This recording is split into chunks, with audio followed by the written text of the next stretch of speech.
Oke, kita hari ini akan melanjutkan ya share kita tentang kedaulatan Allah dan khususnya dalam pengertian bahwa makna dari nama kita tertulis dalam kitab kehidupan.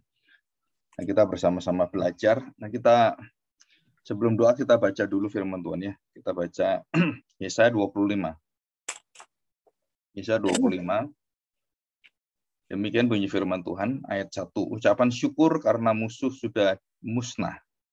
Jadi semua musuh-musuh Israel itu dibinasakan Tuhan, dimusnahkan. Artinya dihapus dari muka bumi ini.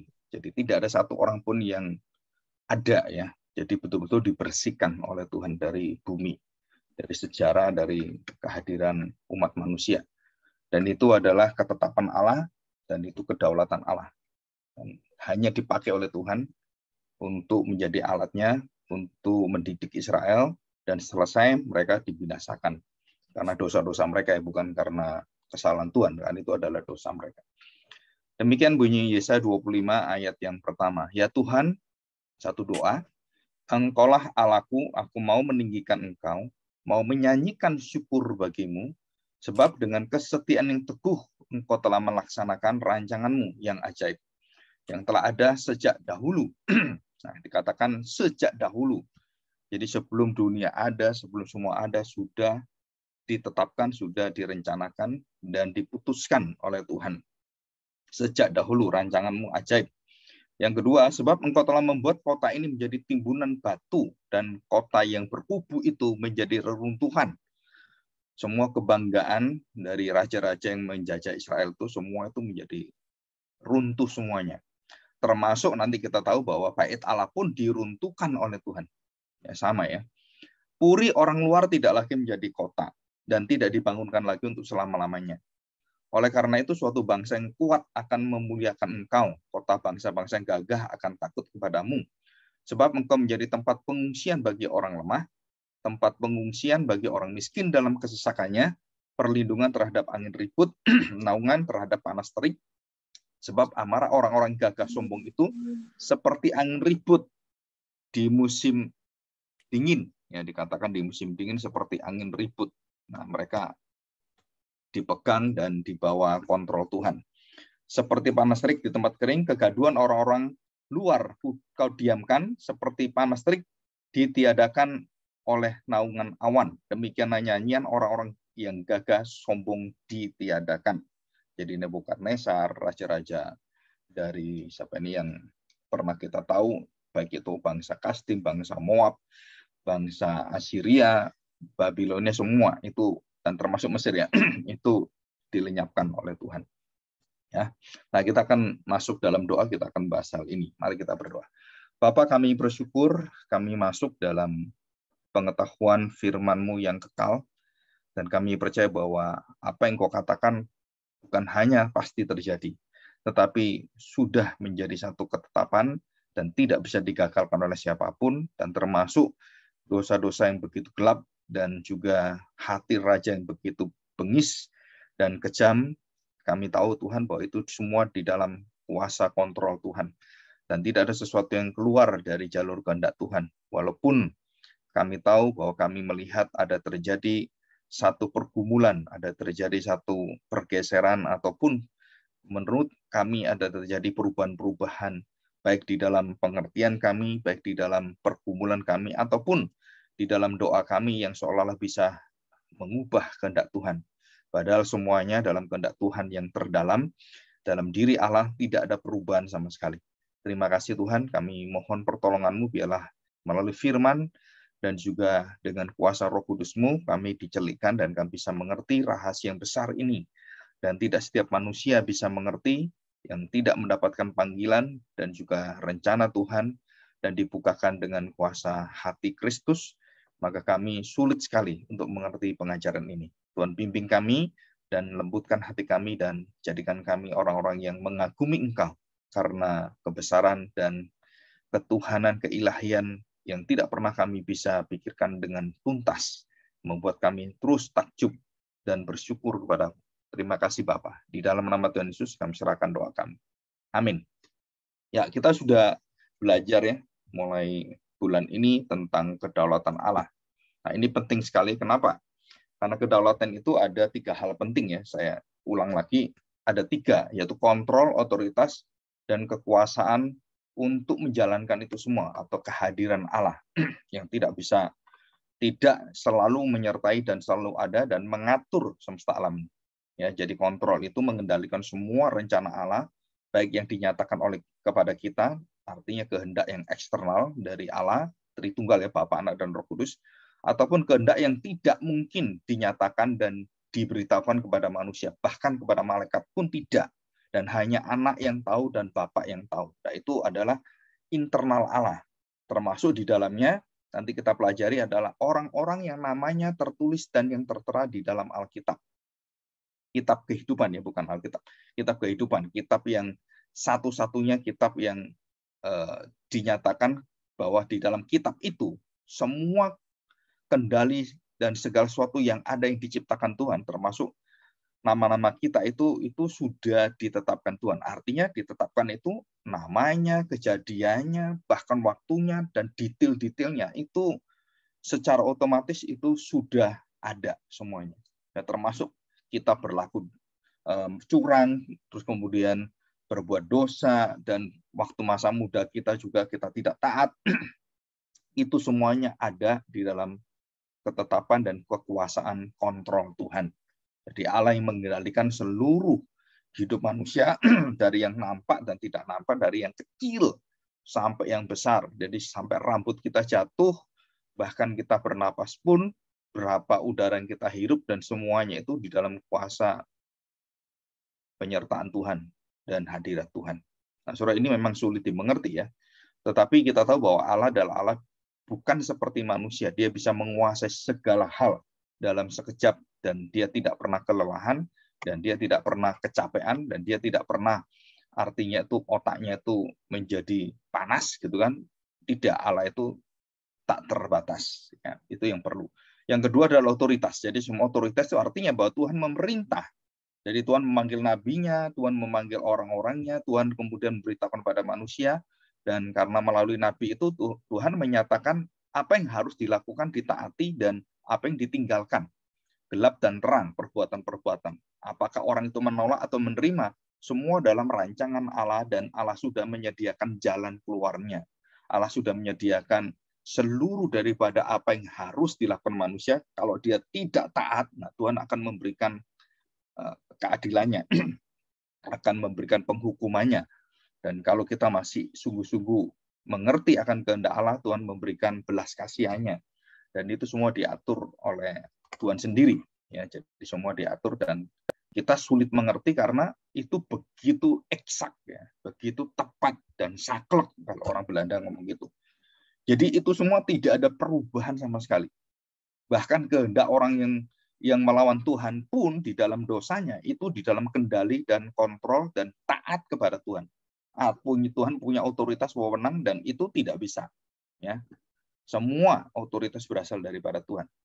Besar, kecil, dan semuanya. Baik kita menjadi orang tua, kita menjadi pekerjaan yang kita pegang, kita menjadi satu majikan, kita menjadi bos, semuanya itu dikontrol oleh kekuatan perintah dan kekuatan kendali Tuhan. Nah, itu disebut sebagai kedaulatan.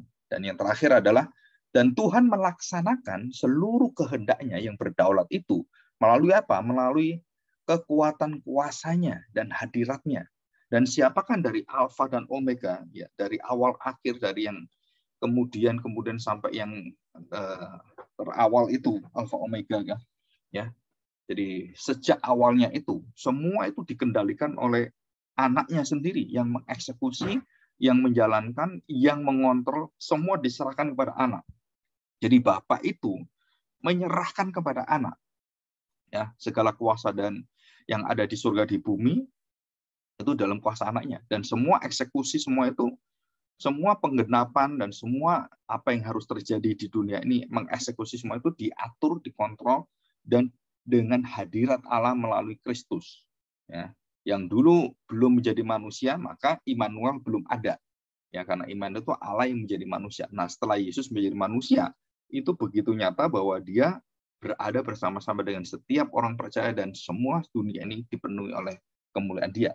Nah, di sini kita melihat ada sesuatu yang akan kita pelajari lebih dalam lagi ya dengan kedaulatan Allah. Apa? Yaitu kedaulatan Allah itu membuat seluruh itu tunduk dan segala sesuatu. Kedaulatan Allah itu adalah Allah yang mengatur. Dan kemudian kita tahu bahwa Allah mengatur segala sesuatu termasuk semua yang ciptaannya bergantung pada Dia.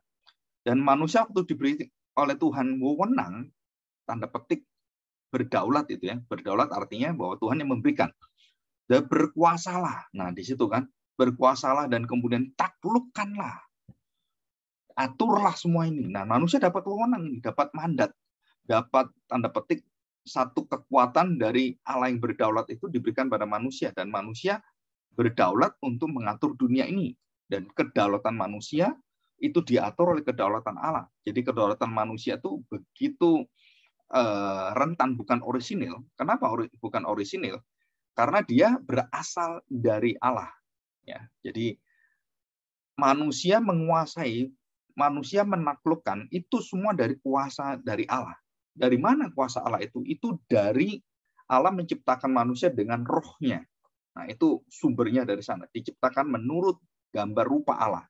Itu haknya manusia itu diberi oleh Tuhan dan hanya mengatur yang di bawah manusia, bukan di atasnya. Jadi manusia tidak bisa mengatur malaikat, tidak bisa mengatur dunia-dunia seperti itu yang tidak terlihat ya, dunia roh itu. Apalagi mengatur Tuhan, itu nggak mungkin. Jadi manusia berdaulat mengatur apa? Yang diperintahkan Tuhan dan apa yang harus diatur oleh manusia sudah ditetapkan Tuhan dan manusia diberi kuasa untuk mengatur itu. Ya, jadi semua tunduk pada manusia dengan kuasa yaitu ya wewenang dari Tuhan dan diberikan kepada manusia. Dan kita tahu bahwa manusia juga bisa mengerti seperti Allah, seperti ya. Dan manusia bisa juga mengatur seperti Allah. Jadi manusia bisa mengerti dengan melihat, dengan teknologi, manusia bisa mengerti apa yang akan terjadi. Nah, jadi sekarang kita sudah tahu ada CCTV sama gitu kan. Bagaimana anak saya di rumah gitu. Nah, saya bisa mengerti anak saya walaupun saya tidak berada di rumah, saya punya pengetahuan yang diberi oleh Tuhan, pengetahuan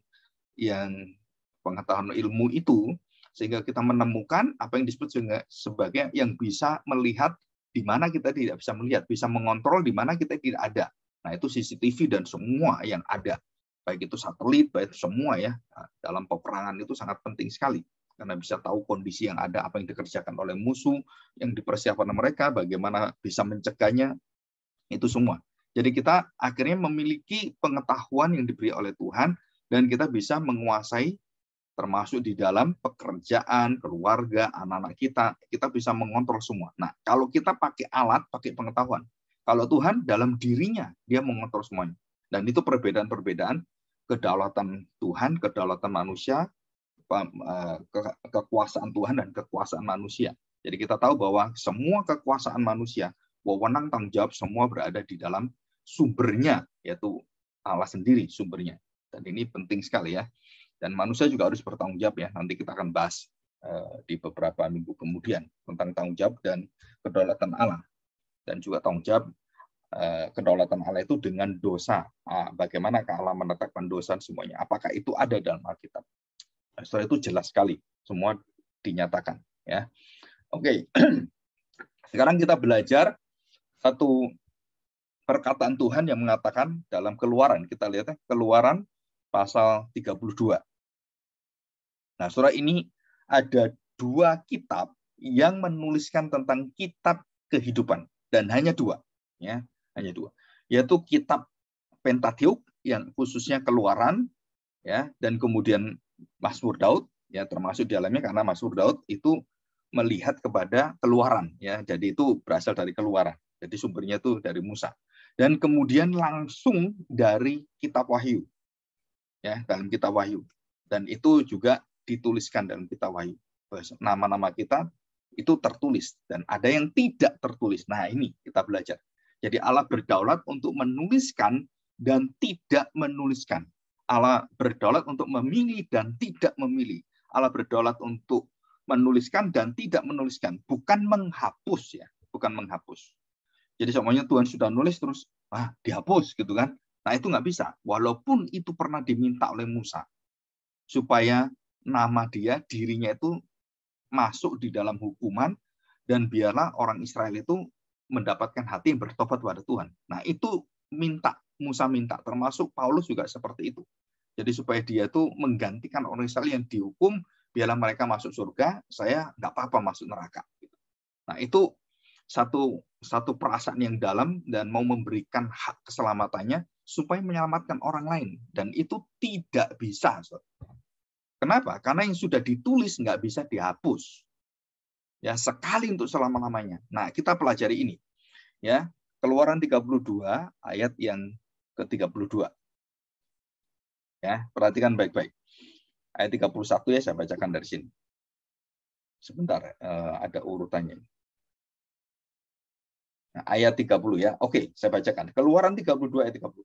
Keesokan harinya berkatalah Musa kepada bangsa itu, kamu ini telah berbuat dosa yang besar, ya, berbuat dosa yang besar. Nah, itu dosanya itu apa? Nah, kita harus tahu dosanya adalah membuat anak lembu emas, ya. Kamu berbuat dosa yang sangat besar. Dikatakan kamu telah berbuat dosa besar, tetapi sekarang aku akan naik menghadap Tuhan. Mungkin aku akan dapat mengadakan pendamaian karena dosamu. Nah, perhatikan.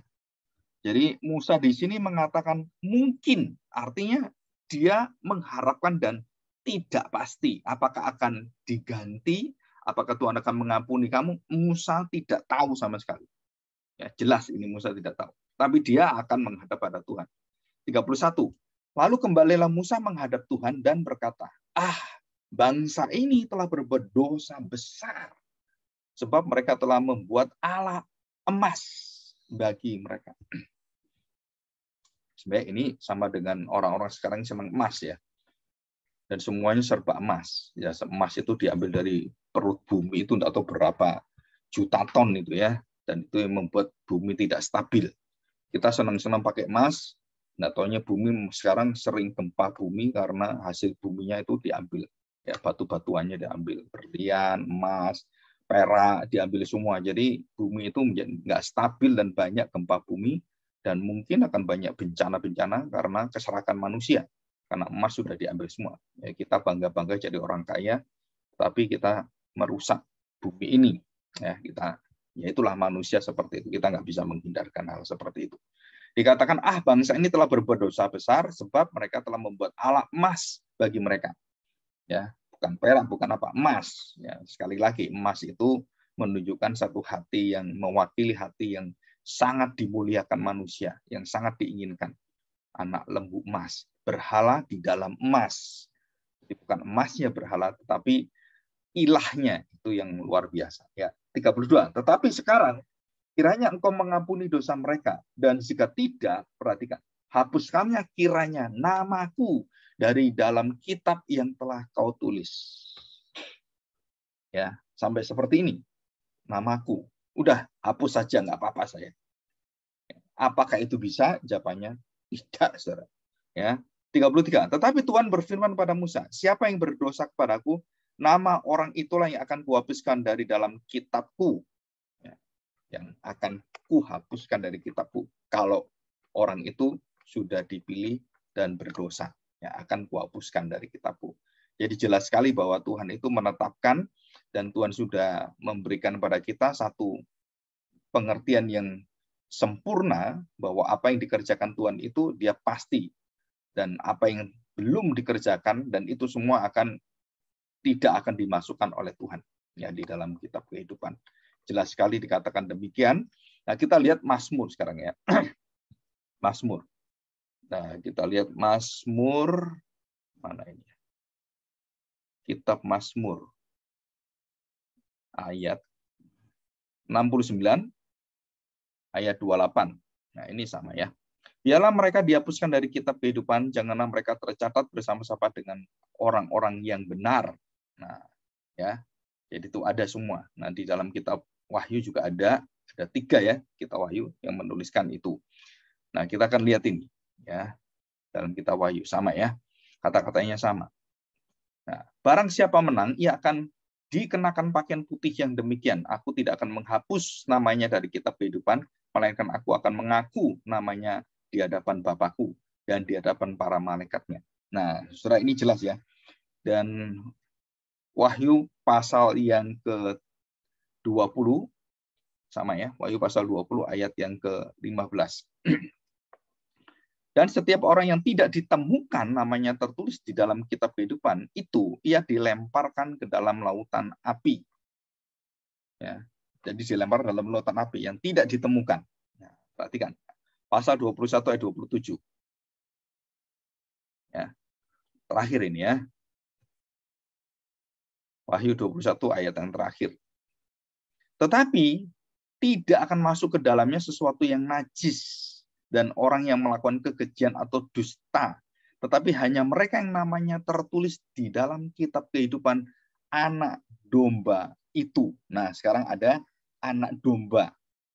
Jadi artinya bahwa kitab itu hanya bisa dituliskan dengan karya anak domba dan dengan darah anak domba, dengan nyawa Kristus, dan nyawa kita dituliskan kembali, dan nama kita dituliskan kembali, dan semua segala kehidupan kita yang berdosa itu kemudian dikuduskan dan dituliskan di dalam kitab kehidupan. Ya, itu dikatakan dengan jelas sekali. Nah, ini ya. Jadi kita sudah tahu bahwa bentuk daripada kitab kehidupan menuliskan dan menghapuskan atau tidak menuliskan. Itu ada dua, tertulis dan tidak tertulis. Jadi ada dua. Yang satu adalah kondisi kalau terjadi sesuatu yang sungguh-sungguh berdosa, maka Tuhan tidak menuliskan dan artinya memang tidak tertulis. Nah, saudara, perhatikan, tidak tertulis dan menghapuskan. Jadi artinya apa? Bahwa kalau kamu sampai dihapuskan, berarti kamu memang tidak ditulis di sana. Dan tidak ada orang yang tertulis kemudian dihapuskan. Jadi, saudara, ini pengertian secara antropomorfis, seolah-olah bahwa nama orang-orang yang sudah tertera itu, waktu berbuat dosa, itu kemudian bisa dihapuskan. Nah, saudara, itu adalah satu kondisi bahwa orang-orang Israel itu diberi kesempatan untuk bisa berubah. Bukan kitabnya yang dihapus-hapus oleh Tuhan. Bukan, saudara. Jadi itu kondisi yang ada. Jadi itu kondisi eksternal bagaimana Allah berdaulat, dan dia menantikan pertobatan dan perubahan hati orang Israel. Dan Tuhan mengatakan kalau kamu bertobat, ya kamu akan kembali ada di sana. Nah, ini adalah satu kondisi. Jadi bukan satu ketetapan Allah yang sudah ditetapkan. Jadi ada dua pengertian dalam kitab kehidupan adalah yang pertama, bahwa kita ditetapkan dengan satu hal yang tidak berubah. Yang kedua, kenapa kamu berubah? Nah, kalau kamu berubah, kamu akan dihapuskan oleh Tuhan dalam kitab kehidupan. Dan kenyataannya bagaimana? Kenyataannya Tuhan akan memimpin kamu dan memberikan perjanjian baru, dan Tuhan tidak akan hapuskan. Dan kalau kamu dihapuskan oleh Tuhan, berarti memang namamu tidak ada di kitab yang tertulis. Jadi pengertian ini penting sekali, saudara. Kenapa? Karena kita merasa bahwa, oh berarti kita ini kalau jahat, kalau kita berbuat dalam dosa, kita tidak diselamatkan Tuhan. Kalau saya baik, saya dicatat lagi oleh Tuhan. Jadi Tuhan itu nyatet, hapus, nyatet, hapus, nyatet, hapus. Bukan seperti itu, saudara. Tertulis dan tidak tertulis. Nah, itu adalah sesuatu kehendak Allah, ketetapan Allah yang sudah mutlak dalam kehendak Dia. Nah, kita belajar kehendak yang bulema dan kehendak yang telema. Nah, ini yang telema. Telematos, kehendak yang menetap dan tidak berubah. Sedangkan waktu manusia berubah, Tuhan memberikan kesempatan. Oh, kalau kamu berubah datang kepadaku, aku akan menerima kamu. Nah, seolah-olah bahwa kalau orang berdosa, itu kemudian hilang dari Tuhan, kemudian balik lagi pada Tuhan, Tuhan terima. Nanti hilang lagi, Tuhan terima lagi. Gitu. Jadi tidak ada kepastian bergantung kepada perubahan hati manusia. Perubahan kepada pertobatan. Jadi seolah-olah tanggung jawab manusia itu menentukan dia masuk surga atau masuk neraka. Seolah seperti itu. Padahal seluruh daripada ketetapan Allah itu tidak berubah. Jadi antara perubahan yang terjadi dengan ketetapan Allah, kedaulatan Allah, saudara, ada suatu misteri yang kita tidak tahu. Ada sesuatu yang tidak bisa kita pahami dengan selengkap-lengkapnya. Kenapa? Karena memang kita diberi kesempatan kita bisa berubah. Tetapi perubahan kita itu berada dalam ketidakperubahan Allah yang tidak pernah berubah dalam segala rancangan ketetapan. Dan Allah bukan Allah yang kemudian mengulang-ulang. Oh, ada kesalahannya. Waduh, sorry ya. Kamu kok sekarang berbuat jahat. Nah, udah tak hapus. Terus kemudian, aduh baik lagi. Ya, tulis lagi gitu. Nah, bukan seperti itu, saudara. Kenapa? Karena Allah sempurna. Sedangkan kita nggak sempurna. Nah, di dalam ketidaksempurnaan kita yang merasa, oh ya, saya sekarang ini kalau bisa sih, ya Ya saya balik pada Tuhan, kenyataannya saya nggak bisa, Pak. Dosa saya itu sudah begitu pekat, begitu dalam, dan begitu gelap. Dan saya, ya buat apa saya bertobat? Nggak ada gunanya, nanti saya berdosa lagi. Nah, saudara, orang seperti ini, apakah orang ini sudah tertulis dalam kitab kehidupan? Nah, seolah-olah kita yang berada di sini, oh dia kan sudah Kristen, Pak. Berarti kan sudah tertulis. Dan kalau dia berbuat dosa, berarti dia berhak oleh Tuhan dihapuskan itu. Dihapuskan namanya. Dan kemudian kalau dia balik lagi, ya Tuhan kembali catat. Nah, saudara, itu pengertian secara eksternal yang ada dalam mata kita, dan Tuhan yang mengerti kondisi manusia, dia berbicara dengan kondisi-kondisi keberadaan manusia dalam perjanjian yang bisa tidak ditaati. Ya, perjanjian apa? Perjanjian yang tertulis, perjanjian yang bekerja, perjanjian yang harus ditaati, namanya covenant of works. Tetapi kita tahu bahwa seluruh manusia itu yang berada di covenant of works tidak ada yang berhasil. Bangsa Israel juga akhirnya tidak berhasil dan dihempaskan Tuhan dan dibinasakan Tuhan. Dan hanya mereka yang sungguh-sungguh diberikan hak oleh Tuhan, dan hanya mereka yang ikut di dalam ketaatan, di dalam bersama-sama dengan Musa dan hukum Taurat, dan setia kepada menantikan janji Mesias. Nah, mereka itu akhirnya diselamatkan. Semua lainnya dibinasakan. Jadi yang pertanyaan adalah, apakah orang-orang Israel, semua orang Israel ditulis namanya di dalam kitab kehidupan? Jawabannya tidak. Kenapa? Karena bukan yang secara jasmani. Tetapi yang dituliskan adalah dengan darah Kristus. Mereka yang percaya kepada persembahan anak domba dan mereka beriman kepada Mesias di masa mendatang, dengan darahnya dia mati di kayu salib. Nah, mereka namanya ada di sini. Yang tidak ada di sini tidak akan bisa dituliskan, karena orang-orang yang di dalam kitab kehidupan tertulis itu hanya mereka yang tertulis di dalam darah Kristus, di dalam beriman pada Kristus, yang mendapatkan nyawa Kristus, mendapatkan tubuh dan darah Kristus. Nah, itu yang tertulis dalam kitab kehidupan. Jadi jelas sekali kita mengerti ini. Kenapa? Karena ada satu ketetapan Allah yang pasti, yang mutlak, dan benar-benar sudah ditetapkan, diputuskan, dan tidak berubah. Dan kemudian kita di sini bergumul. Wah, Musa bergumul. Oh, ada anak lembu emas. Wah, kamu harus bertobat. Kalau kamu nggak bertobat, aduh, udahlah, kamu akan dibuang oleh Tuhan. Nah, dalam pengertian kita bahwa, oh, berarti orang Israel itu bisa dibinasakan Tuhan. Iya, betul, saudara. Secara jasmani betul. Tetapi secara iman, secara ketetapan Tuhan, perjanjian Tuhan, surat Tuhan yang mengadakan perjanjian, Tuhan yang menuliskan perjanjiannya, Tuhan yang menggenapi perjanjiannya, Tuhan yang melaksanakan perjanjiannya, dan Tuhan yang memilih orang-orang yang dijanjikan oleh Bapa kepada anak. Dan semua itu perjanjian semua. Bapa telah serahkan kepadaku, dalam Yohanes 17 ayat 1-3, doa Tuhan Yesus. Semua orang percaya yang diserahkan Bapa kepadaku, yang diberikan Bapa. Jadi yang diberikan Bapa itu tidak akan kubuang. Dan itu janji Tuhan Yesus. Tidak akan aku hapus namanya dari kitab kehidupan. Tidak. Kenapa? Karena sudah diberikan Bapa kepadaku. Nah, saudara, ini satu pengertian yang penting sekali. Kenapa? Karena kedaulatan Allah itu selalu mempunyai dua sisi. Sisi yang pertama adalah sisi dari Allah yang pasti, yang mutlak, yang tidak berubah, dan dia di dalam seluruh kemahatauannya, kemahakekalannya, dia menetapkan segala sesuatu sebelum semua terjadi, sebelum semua bisa menanggapi dan meresponi. Jadi kedaulatan Allah itu mendahului seluruh tanggung jawab manusia. Kedaulatan Allah itu mendahului semua jawaban-jawaban manusia. Nah, jawaban manusia yang di dalam kehendak yang naik turun seperti itu, bisa ya, bisa tidak, bisa baik dan kemudian bisa jahat, kemudian bisa menjadi kudus dan kemudian bisa jatuh dalam dosa dan taat lagi, jatuh dalam dosa, taat lagi, dan itu terjadi. Tetapi itu adalah satu respon manusia, responsibilitas, tanggung jawab manusia yang harus manusia lakukan. Dan itu semua serasi dengan kehendak Allah yang menetap selama-lamanya. Nah, di situ, saudara. Dan ini yang membuat kita akhirnya tahu bahwa di tengah-tengah damai dan juga di tengah-tengah kedua pikiran ini bisa menyambung, saudara, itu yang bisa tahu dengan selengkapnya adalah Tuhan sendiri. Dan kita tidak tahu. Kita tahunya apa? Allah menetapkan dengan mutlak semua kejadian, termasuk dosa-dosa kejahatan bangsa-bangsa, kemudian Fir'aun mengeraskan hati, semua itu dalam ketetapan Allah, dan Tuhan yang mengatur semuanya. Semua hal itu Tuhan tidak menjadi aktor yang membuat orang berdosa atau yang memaksa orang berdosa. Bukan. Dosa itu karena dirimu sendiri. Tetapi dosa itu keberadaannya sudah diketahui dan sudah ditetapkan Tuhan. Dan tidak membuat Tuhan itu di dalam kekudusannya, itu melanggar semua apa yang ditetapkan oleh dia karena dia kudus. Tidak, saudara. Tapi malah di dalam kekudusan keadilan Tuhan, Tuhan harus menetapkan semuanya. Supaya kalau Tuhan menghukum ada alasan karena dosamu.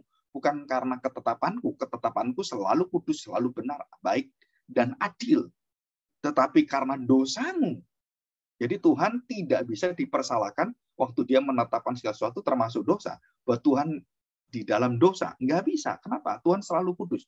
Jadi dia menetapkan semua, mengetahui semua, mengatur semua di dalam kekudusannya, di dalam keadilannya. Dan manusia yang bersalah. Manusia yang tidak taat, bukan Allah. Allah yang memerintahkan, Allah yang memberitahukan kamu jangan makan buah ini. Dan manusia kemudian bisa taat, diberi kemampuan. Dan manusia bisa juga jatuh dalam dosa karena dia harus memilih.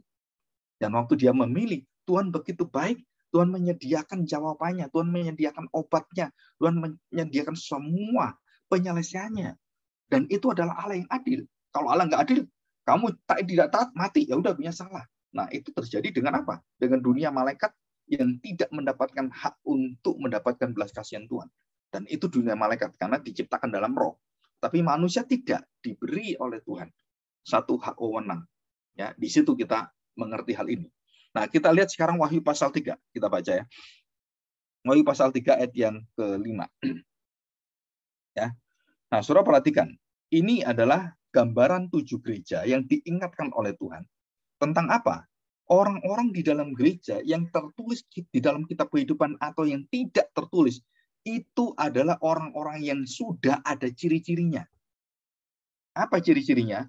Orang-orang yang dalam hatinya itu selalu tidak mau berdamai, yang mencari perkara, yang terus memusuhi orang di dalam gereja, yang merasa menang sendiri, yang tidak mau diatur oleh orang, dan yang tidak mau taat kepada keputusan-keputusan, dan dia orang yang merasa berada di atas segala hukum, di atas segala jabatan, di atas segala organisasi, atau dia merasa dirinya menjadi bos yang menentukan semuanya. Nah, ini orang-orang ini adalah orang-orang yang tidak akan tercatat dalam kitab kehidupan. Walaupun dia orang Kristen, walaupun dia bisa baik, walaupun dia melakukan semua, tapi ciri-ciri orang yang dibuang oleh Tuhan itu ada dalam diri dia semuanya. Wah, kita harus doakan orang ini. Kenapa? Karena orang ini adalah tidak mengerti bahwa dirinya di dalam murka Allah. Karena tidak ada kedamaian. Tidak ada untuk mengampuni saudaranya, mengasihi saudaranya, dan mengasihi sesamanya, dan memberikan pengampunan yang begitu besar yang diterima oleh dia oleh Tuhan, dan diberikan oleh Tuhan, dan dia harus bisa mengampuni, harus bisa mengerti dosa orang lain, dan dia tidak mau, dan dia tidak memberi pengampunan, dia harus melakukan penghukuman. Nah itu, saudara. Dan ini bahaya sekali. Kenapa? Nah ini berbeda dengan disiplin gereja, karena disiplin gereja itu benar. Ini berdasarkan emosi dia, murka dia, dan egois dia, ketamakannya, kerakusannya, harga dirinya, kesombongannya. Nah, saudara, orang seperti ini adalah orang-orang yang menuju kepastian di dalam kebinasaan. Namanya tidak tercatat dalam kitab kehidupan. Jadi, saudara, kalau kita melihat ada orang-orang yang dablek gitu kan, yang tegar tengkuk, keras kepala, seperti bangsa Israel, saudara, itu orang-orang yang akan dibuang oleh Tuhan. Orang-orang yang tidak tercatat dalam kitab kehidupan, yang tidak tercatat dalam perjanjian Tuhan. Dan dikatakan di sini dengan jelas. Ya, perhatikan ayat yang ke-5. Barang siapa menang, nah sudah melewati kan, ia akan dikenakan pakaian putih. Yang demikian, aku tidak akan menghapus namanya dari kitab kehidupan, melainkan aku akan mengaku namanya di hadapan Bapakku dan di hadapan para malaikatnya. Nah, siapa yang ngomong ini? Nah, di sini kita belajar bahwa yang menuliskan di dalam kitab kehidupan itu, yang menuliskan, nah ini kata-kata ini, saudara, aku tidak akan menghapuskan, berarti dia menuliskan. Ya, aku tidak akan menghapus namanya dari kitab kehidupan, melainkan aku akan mengaku namanya di hadapan Bapakku dan di hadapan para malaikatnya. Jadi yang menuliskannya itu siapa dalam kitab kehidupan? Ya Yesus sendiri. Dan bagaimana dia menuliskan? Roh Kudus memakai darah dia dan menuliskannya di dalam hati kita, dan kemudian memberikannya seluruh kepastian hati kita itu menurut kitab kehidupan. Jadi kita sudah ditulis dulu, baru Roh Kudus itu mengerjakan di dalam pekerjaan penderitaan Kristus, kematian Kristus, dan kita waktu percaya, maka janji Allah di dalam kitab kehidupan tertulis itu, kemudian dituliskan nama kita itu di dalam hati kita, dan dijamin oleh Kristus Tuhan, nama saya ini, itu persis sama dengan nama yang ada dalam kitab kehidupan. Jadi Kristus yang memberikannya, dikatakan sini, aku akan mengaku namanya yang sudah tertera itu, yang sudah ada itu, yang sudah aku tuliskan dengan kuasa Roh Kudus dan dengan janji dari Bapa, dan dia tuliskan. Jadi siapa yang menuliskan itu? Yang melaksanakan keselamatan adalah Kristus. Jadi saudara, ini pekerjaan Allah Tritunggal. Jadi Bapa menyerahkan pada anak, dan semua orang-orang percaya harus dituliskan di dalam kuasa kematian Kristus. Dan kitab kehidupan adalah kitab yang ditulis dengan darah Kristus, perjanjian Tuhan. Dan bukan dengan yang lain. Dan tidak mungkin orang yang tidak percaya Yesus dituliskan dalam kitab kehidupan. Itu semua akan, tanda petik ya, akan dihapuskan. Kalau seumpama itu ada kondisional ya, bukan mutlak ada nggak? Wah, kalau dia sepertinya orang Kristen, sepertinya orang Israel, loh kamu kok keras kepala? Wah, namamu dihapus oleh Tuhan. Nah, artinya bahwa kamu tidak tertulis namamu di dalam kitab kehidupan. Jadi ada kondisi yang memungkinkan kita mengerti bahwa kitab itu kondisi yang dilihat oleh manusia bisa dihapuskan. Dan kita tahu bahwa orang-orang Kristen yang di sana tidak pernah dihapuskan. Jadi ada dua kondisi. Kondisi kepastian orang diselamatkan, dan kondisi yang dibuka bahwa orang itu bisa untuk tidak lagi berada di dalam kitab kehidupan. Saudara, kalau orang percaya sudah pasti. Dan orang tidak percaya kita nggak tahu, karena Tuhan yang menentukan. Dan dia tidak menuliskan, dan dia akan menghapuskan, dalam arti memang tidak ada tulisannya di sana.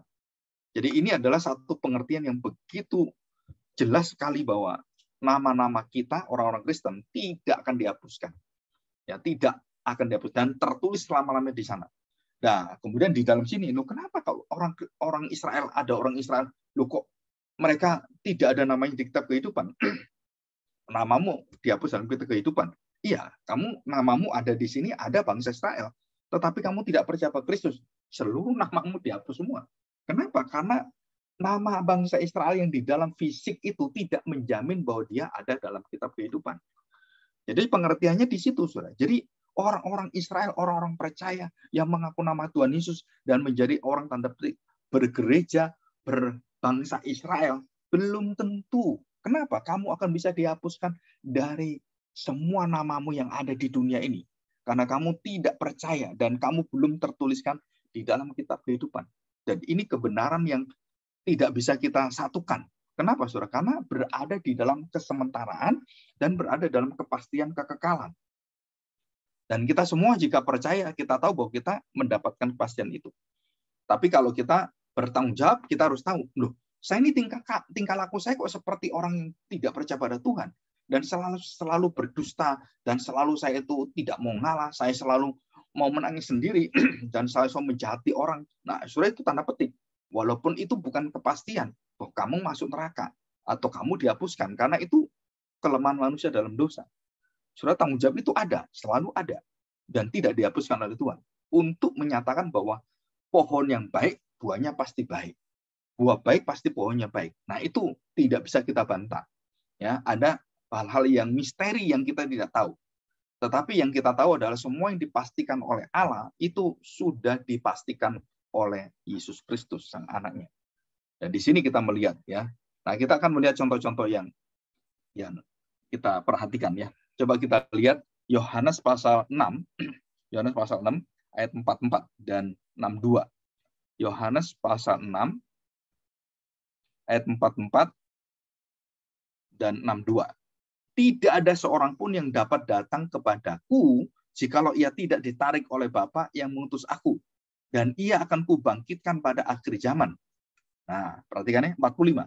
Ada tertulis dalam kitab nabi-nabi. Nah, ada tertulis dalam kitab nabi-nabi, bukan kitab kehidupan. Dan mereka semua akan diajar oleh Allah, dan setiap orang yang telah mendengar dan menerima pengajaran dari Bapa datang kepadaku. Ini ciri-cirinya, orang yang datang pada Tuhan, orang yang tertulis namanya dalam kitab kehidupan, ini ciri-cirinya. Ya. Hal itu tidak berarti bahwa ada orang yang telah melihat Bapa, hanya dia yang datang dari Allah, dialah yang telah melihat Bapa. Ya, aku berkata kepadamu sesungguhnya barang siapa percaya, ia mempunyai hidup yang kekal. Tertulis namamu di surga. Kalau kamu percaya kepadaku, berarti namamu tertulis di surga dan kamu sudah dituliskan sebelum dunia ada, sebelum kamu ada. Kamu sudah diselamatkan. Ya, ayat yang ke-62. Kita lihat ini ya. Perhatikan. Dan bagaimanakah jikalau kamu melihat anak manusia naik ke tempat di mana ia sebelumnya berada? Roh lain memberi hidup, daging sama sekali tidak berguna. Perkataan-perkataan yang kukatakan kepadamu adalah roh dan hidup. Tetapi di antaramu ada yang tidak percaya. Di situ. Jadi dikatakan di antaramu ada yang tidak percaya. Sebab Yesus tahu dari semula siapa yang tidak percaya dan siapa yang menyerahkan dia. Jadi Tuhan tahu, dari mula dia tahu siapa muridnya yang melawan dia yang akan dibinasakan dan siapa orang-orang Israel yang menolak dia walaupun menerima mujizatnya dan tidak mau terima dia. Dan semua orang-orang itu yang melihat seluruh karya Allah dan mereka terus menyangkalinya dan tidak mau mengakuinya. Dan Tuhan mengatakan, aku tidak akan mengakui di hadapan Bapakku. Nah, saudara, ini semua dikatakan sebelum dunia diciptakan. Sebelum dunia ada. Mulai dari Yohanes, 1 Korintus juga ada gitu ya. Coba kita lihat 1 Korintus pasal 2 ayat 7. Ya, demikian bunyi firman Tuhan. Tetapi yang kami beritakan ialah hikmat Allah yang tersembunyi dan rahasia yang sebelum dunia dijadikan telah disediakan Allah bagi kemuliaan kita. Tidak ada dari penguasa dunia ini yang mengenalnya. Sebab kalau sekiranya mereka mengenalnya, raja-raja bangsa-bangsa itu mengenalnya, mereka tidak akan menyalibkan Tuhan Yesus yang mulia. Jadi ini satu kebenaran yang sangat paten dan sudah tidak bisa diganggu-gugat. Jadi kita dipilih, nama kita ditulis dalam kitab kehidupan, semua dimulai oleh Allah, pekerjaan Allah, dan tidak ada perubahan dalam pekerjaan Allah. Dan waktu kita melihat dalam pekerjaan Allah, dalam kehidupan kita orang beriman, wah seolah-olah kita berdoa itu, Tuhan, ubahkanlah semua ini. Dan Tuhan bisa mengubahkan, dan kita berkata berdoa mengubahkan hati Tuhan. Bukan, saudara. Memang seolah-olah Tuhan itu berubah dalam doa kita, padahal tidak. Yang berubah itu kita yang harus mengikuti kehendak Tuhan dan doa-doa semuanya dalam kelemahan kita itu membukakan kita satu ketetapan Tuhan yang pasti yang tidak berubah.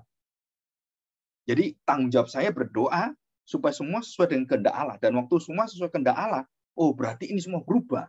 Loh Tuhan ini kan berubah menjadi ikut kehendak Tuhan. Nah itu bukan berubah secara ketetapan Allah, tapi berubah karena kita sebagai manusia punya tanggung jawab itu, sehingga terjadi perubahan-perubahan dalam diri kita. Dan perubahan itu menuntun kita untuk mengakui kesalahan kita, penyesalan hidup kita, dosa-dosa kita, dan kita datang pada Tuhan. Dan kita bersyukur, kenapa? Karena di dalam kelemahan dosa-dosa kita, yang seperti misteri, yang seperti puzzle, yang seperti teka-teki itu ya, yang dicocok-cocokkan kita nggak tahu bagaimana ini. Dan Tuhan yang bisa untuk mengklopkan semuanya, termasuk semua warna yang gelap dengan semua warna yang terang menjadi satu lukisan yang indah. Karena kita tidak tahu kegelapan itu bisa membentuk seluruh lukisan kehidupan iman kita, kehidupan percaya kita. Dan bukan hanya diri kita, seluruh gereja Tuhan dan seluruh manusia yang di dalam perkenan Tuhan. Dan itu sangat indah sekali. Jadi tidak ada yang dibuang oleh Tuhan dalam seluruh kehidupan kita. Baik itu dosa apapun dan juga dosa-dosa mengenai kita. Saya beri contoh ini ya, Seseorang yang diperkosa, ya, kemudian dia menyesal dan dia tidak mau menjadi orang Kristen. Kenapa? Karena dia merasa bahwa Tuhan tidak menjawab doa dia dan ada orang yang kena dalam masalah-masalah berat dan tidak dijawab Tuhan, kemudian dia tidak percaya pada Tuhan. Dan setelah dia lama dia memikirkan dan iman dia bergumul dan dia kemudian menyesali, oh iya benar, ini bukan salah Tuhan, ini salah saya. Ini salah dosa orang dan ini salah daripada kondisi yang ada jatuh dalam dosa. Dan dia bersyukur karena Tuhan memberikan itu kekuatan untuk bisa menanggung semua dosa yang tertimpa kepada dia. Seperti Kristus. Dan waktu saya mengalami ya satu kesedihan, papa saya dibunuh, kemudian mama saya dibunuh, terus kemudian saya sendiri mendapatkan satu kecelakaan dan kemudian saya cacat dan berbagai macam cacat, atau saya sebagai seorang wanita yang sudah baik-baik kemudian tiba-tiba saya mendapatkan satu musibah, saya diperkosa gitu kan. Nah, kondisi-kondisi seperti ini tidak bisa menaklukkan kasih Allah dalam hatimu. Tidak bisa mengalahkan apa yang tertulis dalam kitab kehidupan atas namamu, dan Tuhan akan lindungi, Tuhan akan jaga, dan Tuhan akan memberikan kekuatan seperti Kristus menerima dosa orang-orang di kayu salib. Itu diberikan padamu dan kamu bisa menerima segala musibah, dampak dosa yang tidak akan bisa menghancurkan dan kemudian menggugurkan imanmu. Tetapi itu akan menguatkan dan kamu akan melihat Tuhan, dan kamu akan melihat yang hitam itu adalah di dalam satu rencana kesempurnaan Tuhan, dan itu hadir dalam hidupmu dan menjadi satu pemandangan keselamatan yang sempurna. Nah, di situ. Jadi Tuhan menyempurnakan kita dengan seluruh kejadian-kejadian yang sangat sulit kita terima. Seperti Ayub, anaknya 10 mati, dia sakit penyakitnya begitu menyakitkan dan menyedihkan dan memilukan teman-temannya, dan kemudian istrinya mencaci maki dia supaya menghujat Allah. Dan ini semuanya itu seperti kuasa kegelapan yang ada dalam hidup Ayub, yang begitu pekat, dan Ayub tetap di dalam hatinya tetap melihat Tuhan, dan dia percaya semua ditanyakan pada Tuhan. Dan kemudian Tuhan membukakan kekudusannya, Tuhan membukakan kemahakuasaannya, Tuhan membukakan kedaulatannya, dan Ayub tidak lagi bertanya, dan dia mengatakan, Engkaulah penebusku, dan waktu aku diuji, aku timbul, imanku itu seperti emas. Nah, itu tujuan Tuhan. Jadi kenapa kejadian yang begitu gelap itu, begitu seperti di lembah kekelaman itu harus terjadi, dan semua kita akan mengalami dalam hidup kita. Kematian, sakit penyakit, satu kejadian apapun, musibah, itu ada di depan kita semua, karena manusia jatuh dalam dosa, kondisi sudah di dalam jatuh dalam dosa, dan tidak ada kesempurnaan. Dan setelah itu terjadi sewaktu-waktu, tiba-tiba ada orang ditabrak, mati, ada orang kecelakaan, dan semuanya. Bukan karena dia, karena orang mabuk, karena orang salah jalan, karena orang tergesa-gesa, dan itu semua terjadi. Dan saya juga mengalami itu. Saya pernah ditabrak orang karena saking tergesa-gesanya ngantar anaknya telat. Dan kemudian merah itu diterobos terus, dan tabrak gitu kan. Terus saya tanya, salah siapa ini? Ya Tuhan nggak salah. Saya juga nggak salah. Tetapi yang salah itu adalah orang yang dosa, jatuh dalam dosa, kondisi yang ada. Dan di situ semua Tuhan rancang untuk melihat apa? Bagaimana saya bisa menerima orang-orang yang berbuat kelemahan-kelemahan itu, keterbatasan dan dosa kepada kita. Nah, saudara, disinilah Tuhan mengatakan, sekali aku tuliskan, aku akan tuliskan, dan aku tidak akan hapus, dan selama-lamanya aku tidak akan hapus engkau. Dan itu janji Tuhan. Jadi nama kita tidak dihapus. Lupa itu seperti orang itu kan ada di surga, itu baik-baik itu. Para hamba Tuhan pendeta, lu kok sekarang seperti itu, melawan Tuhan, dan tidak mengakui Yesus sebagai Tuhan. Nah, berarti namanya itu dihapus oleh Tuhan dalam kitab kehidupan. Dalam arti apa? Conditional. Saudara. Nah, saudara harus tahu ini. Jadi Tuhan memakai bahasa seperti manusia, supaya dia memberi pengertian manusia. Jangan sampai kamu tidak bertanggung jawab. Nah, itu bahasa manusia. Nah, nanti kita akan menerima penjelasan antara kedaulatan Allah dan tanggung jawab manusia, dan itu akan lebih detail. Ya, kita bersyukur hari ini kita bisa belajar bahwa setiap nama yang tertuliskan tidak akan dihapuskan. Ya, kita harus mengerti, kita pegang ini dan kita percaya, dan kita sudah mendapatkan satu janji Tuhan yang pastian. Dan bagaimana saya tahu pasti? Dari buahnya, buah Roh Kudus, buah pertobatan, buah kebenaran, dan hati kita bisa berbalik pada Tuhan setiap kali kita jatuh dalam dosa. Dan hati kita mengalir satu kemuliaan kasih Allah, kemuliaan, kemurahan Allah, kebenaran Allah, kekudusan Allah. Dan itu menunjukkan bahwa saya memiliki pohon kehidupan yang baik dalam hidup saya. Dan saya menyatakan perbuatan-perbuatan, perkataan-perkataan yang membangun, yang kemudian bisa memberikan benih-benih surgawi dalam perbuatan-perbuatan kasih yang ada dalam hidup saya. Ya, kita bersyukur hari ini kita masuk dalam doa, dan kita berdoa supaya kita semua, nama kita betul-betul tercatat dalam kitab kehidupan. Dan kita doakan orang-orang yang kita cintai juga supaya mereka diberi kekuatan untuk berbalik kepada dosanya dan datang kembali pada Tuhan. Ya, mari kita berdoa. Bapa, kami bersyukur di hadapan.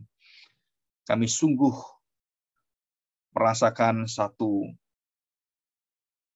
firman yang membuat kami tidak pernah digoyahkan dengan segala kondisi yang ada. Dan kami percaya Tuhan, bahwa keselamatan sungguh berasal dari karya Kristus seutuhnya, segenapnya, dan sepenuh-penuhnya. Dan tidak ada satu karya keselamatan berasal dari diri kami. Kami adalah orang berdosa. Kami adalah orang yang selayaknya dihapus dari kitab kehidupan jika kami berbuat di dalam hati kami memberontak pada Tuhan yang terus tidak bisa percaya. Maka kami tahu Tuhan bahwa nama kami memang tidak tertulis dalam kitab kehidupan.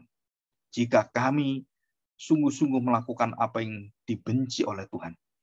Dan kami percaya Tuhan bahwa seluruh dosa kami sudah ditaklukkan oleh Kristus. Dan maut, hukuman, kekal itu murka Allah sudah ditimpahkan kepada Kristus dan sudah dilenyapkan di dalam kematian Kristus. Maka kami semua yang berada sekarang ini tidak akan mendapatkan murka dari Tuhan. Dan nama kami tercatat selama-lamanya di dalam kitab kehidupan. Karena darah Kristus yang membawa nama kami, jiwa kami, nyawa kami masuk dalam kitab kehidupan. Terima kasih Bapa. Biarlah segala kemuliaan dan hormat hanya dalam nama-Mu. Di dalam nama Tuhan Yesus kami serahkan doa kami. Amin.